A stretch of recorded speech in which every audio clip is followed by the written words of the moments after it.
Mesdames, Messieurs, bonjour. Toujours dans le cadre de notre couverture exclusive du Salon de la Médecine Expo 2025. Nous recevons aujourd'hui Dr Dadoun. Dr Dadoun est un médecin esthétique qui va nous parler un petit peu de l'utilisation surtout du laser dans le domaine de la médecine esthétique. Monsieur Dadoun, Dr Dadoun, merci d'avoir accepté de nous parler aujourd'hui.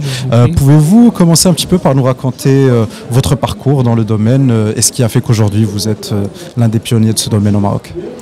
Alors moi je suis médecin esthétique, j'ai pratiqué la médecine esthétique après avoir eu mes diplômes de médecine esthétique. Je suis formateur agréé de l'Académie américaine de gynéco-esthétique et de dermato-esthétique, l'Académie européenne de dermatologie esthétique et de gynéco-esthétique. Donc mon parcours c'est ça, donc je suis formateur à ce niveau-là.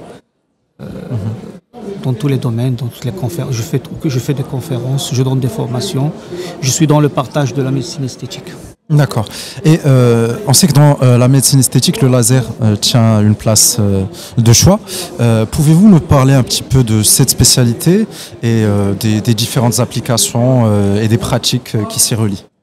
Alors le laser, il est en plein essor en matière de médecine en général, pas seulement la médecine esthétique, mais moi je prends le volet médical esthétique parce que c'est un volet qui intéresse tout le monde avec le développement de l'esthétique. En fait, il y a plusieurs types de lasers, les lasers CO2, les lasers qui sont les lasers fractionnés, les lasers chirurgicaux, donc c'est appliqué dans le domaine chirurgical et donc ça se développe au niveau de toutes les spécialités médicales et chirurgicales, ça d'une part, et puis il y a le laser vasculaire dans la vasculologie, il y a aussi les lasers épilatoires. Bon, c'est un domaine qui est très très vaste, mais qui essaie de nouer avec toutes les spécialités avec le développement de la technologie.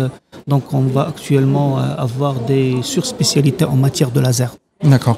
Et le laser en lui-même, est-ce qu'il trouve dans la société marocaine un marché? Est-ce que cette offre trouve une demande aujourd'hui? Parce que ça n'a pas toujours été le cas au Maroc. Qu'est-ce que vous en pensez? Bon, c'est un domaine qui se développe vraiment à pas très très géant, surtout les dernières années, dans les deux ou trois dernières années. Et vu le développement des médias, des réseaux sociaux, et puis la jeunesse qui s'intéresse à tout ce qui est esthétique, moi je parle du domaine esthétique, mais aussi le domaine médical, parce que ça apporte un plus et une technologie qui est dénuée de risques, de complications qu'on peut avoir dans d'autres... à travers, ils peuvent même parfois remplacer la chirurgie dans certaines spécialités. Pour éviter de faire des interventions chirurgicales, des fois on peut... Pour des petits gestes, oui, qui relevaient autrefois de la chirurgie, on peut utiliser le laser. D'accord. Vous avez ce matin participé à une conférence ici dans le cadre du salon. Pouvez-vous nous parler de cette expérience et de l'idée que vous avez défendue? On a une session de dermatologie esthétique et de gynéco-esthétique. En dermatologie esthétique, on a traité le volet médical à travers les hyperpigmentations et la protection solaire qui relève aussi des suites d'utilisation de laser, bien sûr. Et puis aussi, on a parlé des lasers CO2, qui pour traiter tout ce qui est esthétique avec le fractionné, tout ce qui est chirurgical, dermatologique.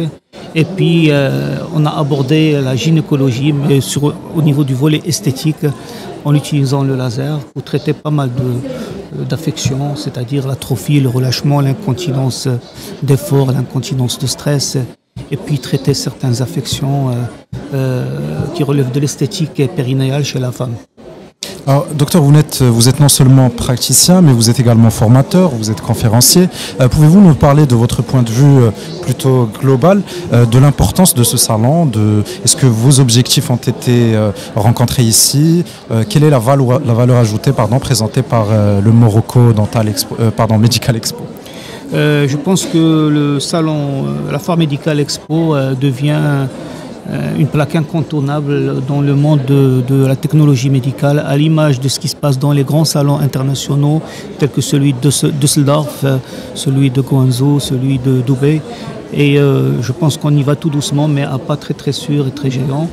Bon, c'est vrai, il y a toute la technologie, les actualités dans toutes les matières, que ce soit qui regroupe toutes les spécialités, qui rejoint toutes les spécialités. Et c'est une fenêtre ouverte sur la technologie mondiale et le développement mondial médical, des techniques médicales. Parfait, docteur, merci d'avoir accepté de nous parler. Mesdames, Messieurs, merci d'avoir regardé cette vidéo jusqu'à la fin. Restez branchés pour plus.